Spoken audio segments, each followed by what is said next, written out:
Nditi. Right, continue. Iwe ndakaura newe ka1 ndasangana newe kumangoma kubhawa. Wakaita chi? Takaita chihure. Waita chi? Takaita chihure. Okay. Saka iwe wakutomira. No, hapasina hasha mira. Saka iwe wakutobvuma kuti wauneni. Are you agreeing? Takaita chihure. Are you agreeing here? Kuti wauneni wakaita chihure. Iwe anti uri hure ne. Alright.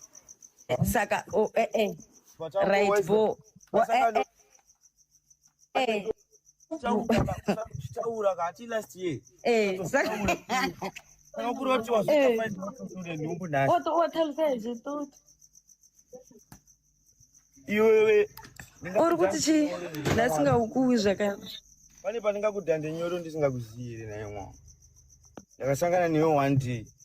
Ka1 awa. Saka iwe wakutozvita mama. Saka iwe wait. Uri kuda mbiri ka? Right.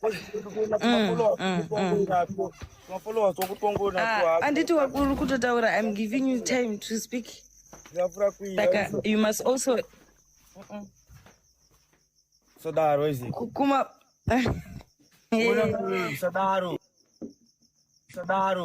Yo, nazasha. Network. Hulengende.